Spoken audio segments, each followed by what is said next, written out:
Hello guys, my name is Shoaib. I am going to study about the chapter of the Lake Isle of Innisfree, which is our fourth poem in the book of Beehive, and the author of this poem is William बटले east. तो अगर basically हम लोग बात करते हैं तो ये हमारा चौथा पोएम। इससे पहले मैंने 3 पोएम को अच्छे से डील किया है, तो आप बेसिकली होप्स हो कि वो सब वीडियोस को देखे होंगे, और अगर नहीं देखे तो आप बेसिकली उन सभी वीडियोस को एक बार ज़रूर देख लें। और हम लोग बेसिकली विलियम बटले ईस्ट जो है बेसिकली तो इनके कहानी के बारे में देखेंगे कि आखिर इनके साथ बेसिकली किस तरह का इंसिडेंट्स जो है वो घट रहा था, जिसके बेसिस में उन्होंने फिर ये पोएम को लिखा है। इनिस्फ्री बेसिकली एक आइलैंड है। इस आइलैंड में बेसिकली ऑथर का बचपना गुजरा था, और अब बेसिकली जब वो बड़े हो चुके हैं तो वो किसी शहर में मूव कर चुके हैं और वहाँ पर वो सेटल भी हो गए हैं। और वहाँ पर बेसिकली वो अपने फैमिली को ले करके जो है वो अपने लाइवलीहुड यानी कि अपने ज़िंदगी का गुजर बसर सब कुछ अच्छे से वो चला रहे हैं। लेकिन अब कहीं ना कहीं उनको बहुत ज़्यादा याद आ रहा है अपने इनिस्फ्री आइलैंड के बारे में, जहाँ पर उनका बचपना गुजरा था।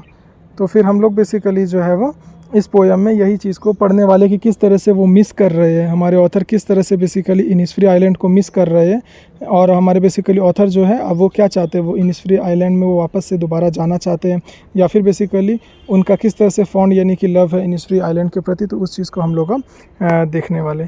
तो हम लोग बेसिकली टोटल 3 स्टैंजा हैं ये पोएम में, और तीनों स्टैंजा को हम लोग बेसिकली अच्छे से डील करेंगे। तो चलिए हम लोग शुरू करते हैं। तो फिर बेसिकली हमारा जो the lake Aizawl of Innisfree, तो इसका हमारा जो बेसिकली पहला स्टैंजा है, तो हम लोग उसको शुरू करने जा रहे हैं। I will arise and go now, मैं उठूँगा और मैं वहाँ जाऊँगा। आई गो टू इनिस्फ्री, मैं इनिस्फ्री जाऊँगा। ये ऑथर कह रहे हैं कि ऑथर बेसिकली अब उठेंगे, और ऑथर अब उठने के बाद इनिस्फ्री आइलैंड अब वो जाएंगे। And A small cabin build their, और ऑथर बेसिकली वहाँ पर एक छोटा सा केबिन बनाएंगे, यानी कि एक छोटा सा घर अपने लिए वो बनाएंगे इनिस्फ्री आइलैंड में रहने के लिए। Of clay and wattles made, clay का मतलब होता है बेसिकली एक सैंडी पार्टिकल होता है एक तरह से, और बेसिकली विटल्स का मतलब होता है जो स्टिक्स वगैरह पतले पतले जो हैं थिन टाइप के स्टिक्स रहते हैं, तो उनको हम लोग विटल्स कहते हैं। यानी कि क्ले और विटल्स का ऑथर जो है वो अपना एक स्मॉल केबिन यानी कि एक छोटा सा घर बनाएंगे। कहाँ पर वो बनाएंगे, तो अपने इनिस्फ्री आइलैंड में बनाएंगे जहाँ पर उनका बचपना गुजरा था। 9 bean rows will I have there, और ऑथर बोलते हैं कि मैं जब इनिस्फ्री में मैं जब वहाँ पर रहूँगा तो मैं 9 रोज़ में मैं बीन्स को मैं ग्रो करूँगा। यानी कि बेसिकली ये बीन्स एक सब्ज़ी होता है और वो ये बीन्स को ग्रो करेंगे। A hive for the honey bee, और बेसिकली उनके पास एक हनी बी का हाइव भी होगा, यानी कि बेसिकली उनके पास एक मधुमक्खी का छत भी होगा जिससे वो शहद को कलेक्ट किया करेंगे। And live alone in the bee loud glade, glade का मतलब बेसिकली यहाँ पर ओपन स्पेस है, और ऑथर बोलते हैं कि इतने बड़े जगह पर इतने बड़े एक ओपन स्पेस वाले एरिया में ये अकेले रहेंगे, और इनके साथ सिर्फ और सिर्फ वहाँ पर ज़ोर ज़ोर से जो बीज का जो आवाज़ रहेगा बस उनको वही सुनाई देगा। यानी कि ऑथर जो है वो फर्स्ट स्टैंजा में एक तरीके से हमें ये चीज़ को बताने चाह रहे हैं कि वो इनिस्फ्री आइलैंड में सरवाइव करने के लिए क्या क्या चीज़ को वो परफॉर्म करेंगे, जैसे कि वो किस तरह के वो खाने को वो ग्रो करेंगे, या फिर वो खाना कहाँ पर से वो कलेक्ट करेंगे, वो घर कैसे बनाएंगे। तो ये चीज़ को तो हम लोग बेसिकली अब अपने तो सेकंड स्टैंजा में मूव करते हैं। And I shall have some peace there, author बोलते हैं कि इनिस्फ्री आइलैंड में इनको कुछ खुशी मिलेगा, इनको कुछ शांति मिलेगा, स्पेशली वह यहाँ पर इनको जो है वो पीस मिलेगा, शांति मिलेगा। For piece comes drooping slow, और इनको जो पीस है यानी कि जो शांति है वो इनको धीरे धीरे मिलेगा। यानी कि ऐसा नहीं कि जैसे वो चले गए तो तुरंत उनको बहुत ज़्यादा शांति यानी कि पीस मिल गया, ऐसा नहीं होगा। उनको जो शांति है वो धीरे धीरे मिलेगा। तो dropping from the wheels of the morning to where the cricket sings, cricket basically एक टाइप का इंसेक्ट होता है, और ये बेसिकली सुबह के टाइम पर ये एक तरह से अपना गाना गाते हैं।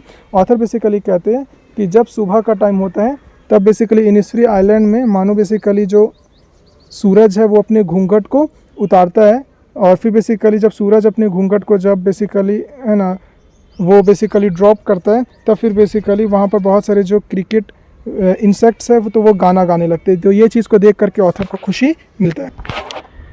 There midnight's all a glimmer and noon a purple glow, author basically कहते हैं कि मिडनाइट यानी कि आधे रात में पूरा का पूरा जो इनिसफ्री आइलैंड है तो वो चमकने लगता है, यानी कि वहाँ पर साफ रूप से बहुत सारे बेसिकली स्टार्स है वो दिखाई देते हैं। And noon a purple glow, और आफ्टरनून के टाइम पे बेसिकली एक पर्पल कलर का ग्लोनेस यानी कि जो चमक रहता है वो चारों तरफ जो रहता है वो फैल जाता है। And evenings full of the linnet's wings, और इवनिंग्स के टाइम पर बेसिकली इनिसफ्री आइलैंड में ऑथर को बेसिकली लिनेट एक टाइप का छोटी सी ये बर्ड होती है, ये ग्रेश कलर की एक छोटी सी बर्ड होती है, इसका जो पीक रहता है वो भी काफ़ी छोटा सा होता है ना। तो बेसिकली ये जो लिनेट के जो विंग्स है वो चारों तरफ बेसिकली उनको आसमान में शाम के वक्त पे बेसिकली भरे हुए दिखाई देंगे, यानी कि बहुत सारे लिनेट जो रहते हैं बेसिकली वो उड़ते हैं इवनिंग के टाइम पे इनिसफ्री आइलैंड में। तो ये सभी चीज़ें जो कि ऑथर को एक तरीके से शांति देने वाले हैं। तो ये चीज़ एग्जाम में बहुत बार क्वेश्चन पूछा हुआ है कि what are the things that provide peace to our author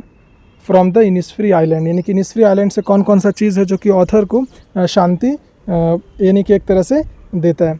तो सबसे पहला चीज़ है सुबह के टाइम पर जब सूरज अपने बेसिकली जो है वो व्हील को ड्रॉप करती है, यानी कि जब सूरज अपनी घूंघट को जब उतारती है और जो क्रिकेट है यानी कि ये जो इंसेक्ट्स है जब गाना गाने लगते हैं, तो ये चीज़ देख करके ऑथर को शांति मिलता है। और बेसिकली आधा रात के टाइम पर जब बेसिकली पूरा का पूरा आसमान चमचमाते हुए तारों से भर जाता है, तो ये चीज़ देख करके ऑथर को इनिसफ्री आइलैंड में शांति मिलता है ना। तो दोपहर के टाइम पे एक पर्पल कलर का ग्लोनेस यानी कि एक चमक पूरे के पूरे इनिसफ्री आइलैंड में फैल जाता है, तो ये चीज़ देख करके ऑथर को जो है वो शांति मिलता है। और शाम के वक्त में बेसिकली इनिसफ्री आइलैंड के आसमान में एटमॉस्फेयर में जो लिनेट है तो वो बेसिकली एक तरह से उड़ने लग जाती, तो वो भी चीज़ देख करके ऑथर जो है उनको शांति मिलता है। तो बेसिकली हम लोग जो है वो अपने फाइनली आखिरी स्टैंजा की तरफ मूव करते हैं। I will arise and go now, author बोलते हैं हाँ मैं उठूँगा और मैं उठ करके मैं वहाँ जाऊँगा। For always night and day, author basically यानी कि हर दिन और हर रात में बस यही बात सोच रहे हैं कि ऑथर को बेसिकली अब उठना है और अब उनको उठ करके वो जगह पर जाना है, इनिसफ्री आइलैंड में जाना है जहाँ पर बेसिकली उनका जो चाइल्डहुड था वो बीता था। तो I hear the lake water lapping with low sounds by the shore, show का मतलब होता है बेसिकली किनारा, यानी कि नदी या तो फिर समुद्र के किनारे को हम लोग शोर कहते हैं। लैपिंग का मतलब होता है बेसिकली टकराना, वाटर लैपिंग यानी कि पानी का टकराना। ऑथर बेसिकली कहते हैं इनिसफ्री आइलैंड, क्योंकि वो एक आइलैंड है तो बेसिकली इनिसफ्री आइलैंड के किनारे पर जो पानी है वो आकर के टकराता है वहाँ के चट्टानों से, तो एक लो साउंड वहाँ पर वो प्रोड्यूस होता है और वो लो साउंड को वो हर जगह से वो सुन पाते हैं, है ना। तो while I stand on the roadway, जब भी बेसिकली वो रोडवे में खड़े होते हैं तब वो बेसिकली वो अपने इनिसफ्री आइलैंड के शोर से जो वाटर लैप जो करता है तो उसके आवाज़ को वो सुन पाते हैं बेसिकली। और ऑन द पेवमेंट्स ग्रे, और फिर बेसिकली पेवमेंट्स ग्रे का मतलब होता है फुटपाथ जहाँ पर बेसिकली लोग जो रहते हैं वो चलते हैं, और वो जब पेवमेंट ग्रे में भी जब वो चल रहे होते हैं तो उस समय भी बेसिकली वो उस आवाज़ को सुन पा रहे होते हैं, यानी कि वाटर लैपिंग की आवाज़ को वो सुन पा रहे होते हैं। It hear it in the deep heart core, यानी कि बेसिकली अपने दिल के बिल्कुल गहराई से वो हमेशा इनिसफ्री के जो पानी का टकराने का बेसिकली इसके शोर में जो आवाज़ है तो उसको वो सुनते हैं। तो हमारा बेसिकली फाइनली ये जो पोएम है वो कंप्लीट हो गया। तो ऑथर बेसिकली इस पोएम में एक तरीके से मिस कर रहे हैं इनिसफ्री आइलैंड को, वो मिस कर रहे हैं क्योंकि इनिसफ्री आइलैंड उनके लिए बेसिकली बहुत ही ज़्यादा इंपॉर्टेंस रखता है। वो अपना बचपना बेसिकली इनिसफ्री आइलैंड में ही गुजारे। तो एक बार बेसिकली फाइनली हम लोग इस पोएम को रिकॉल कर लेते हैं और एक ओवरऑल कंक्लूजन को देख लेते हैं कि ऑथर कहते हैं कि अब ऑथर उठेंगे और उठ करके वो इनिसफ्री आइलैंड में वो जाएंगे, वहाँ पर अपने लिए वो छोटा सा एक केबिन बनाएंगे, यानी कि एक घर बनाएंगे, है ना, जो क्ले और स्टिक्स का बेसिकली बना हुआ होगा। वहाँ पर वो 9 रोज़ में बीन्स के प्लांट्स को वो ग्रो करेंगे जिसको वो खाएंगे, और साथ साथ बेसिकली वो उनके पास वहाँ पर हनी बी का हाइव भी होगा, और वहाँ पर बेसिकली इतने बड़े ओपन स्पेस में वो अकेले रहेंगे बस बी के लाउड साउंड के साथ, यानी कि और वहाँ पर किसी भी तरह का कोई भी साउंड नहीं होगा। अभी वो जिस शहर में रहते हैं वहाँ पर साउंड बहुत ज़्यादा बेसिकली पॉल्यूशन का भी वहाँ पर भी सारे बड़े बड़े शहर में प्रॉब्लम देखने के लिए मिलते हैं, और ये काफ़ी एक अच्छा नेचुरल प्लेस है जिसको ऑथर इसलिए भी बहुत ज़्यादा मिस कर रहे हैं। फिर ऑथर बेसिकली बताते हैं कि इनिसफ्री वो इसलिए जाना चाहते हैं क्योंकि इनको वहाँ पर पीस मिलेगा। पीस इनको धीरे धीरे मिलेगा छोटे छोटे चीज़ों को ऑब्जर्व करते हुए, जैसे कि सुबह के टाइम पे बेसिकली जब एक तरह से अपना सन घूंघट उतारती है तो वो चीज़ बेसिकली ऑथर जब देखते हैं, और क्रिकेट्स जब बेसिकली इंसेक्ट्स जब अपना गाना गाते हैं सुबह सुबह के टाइम पर इनिसफ्री आइलैंड में, तो ये चीज़ से बेसिकली ऑथर को बहुत ज़्यादा खुशी मिलता है ना। तो और बेसिकली दोपहर के टाइम पर एक पर्पल कलर का ग्लोनेस चारों तरफ फैल जाता है। तो ये भी चीज़ देख कर के ऑथर को जो है वो बहुत ज़्यादा खुशी मिलता है। लिनेट्स जो होती है बेसिकली वो शाम के वक्त उड़ने लग जाती है, बहुत ज़्यादा पूरा भर जाती है आसमान में इनिसफ्री आइलैंड में। तो फिर बेसिकली ये चीज़ देख करके उनको बहुत ज़्यादा खुशी मिलता है। ऑथर रात और दिन हर समय बस यही बात को वो सोच रहे हैं कि अब उनको बेसिकली कहाँ पर जाना है, तो उनको इनिसफ्री आइलैंड में जाना है। ऑथर बेसिकली जब भी ऑथर कहीं पर भी होते, चाहे वो रोडवे में होंगे चाहे वो फुटपाथ में होंगे, है ना, तो फिर बेसिकली इनिसफ्री आइलैंड के शोर में यानी कि किनारे में जो लेक या फिर बेसिकली जो सी का वाटर आ करके वहाँ के चट्टानों से यानी कि स्टोन के पीसेस से टकराते, तो उससे जो एक लो साउंड प्रोड्यूस होता है, तो उसको वो दिल के गहराई से सुन रहे होते। तो फिर बेसिकली हमारा अब ये आपको बेसिकली आई होप कि अच्छे से ये पोएम समझ में आ गया होगा।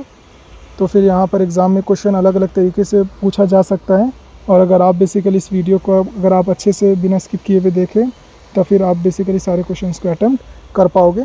और अगर बेसिकली हम लोग बात करते हैं ना, तो मुझे थोड़ा सा मोटिवेशन का ज़रूरत है, तो इस वजह से बेसिकली आप लोग से जितना हो सके तो मेरे वीडियोस को देखिए और इसको शेयर करिए। अगर आपको बेसिकली किसी भी तरह का कुछ क्वेश्चन भी पूछना है तो आप मुझसे बेसिकली कमेंट सेक्शन में पूछ सकते हैं, और लाइक और सब्सक्राइब करना बिल्कुल भी नहीं भूलें।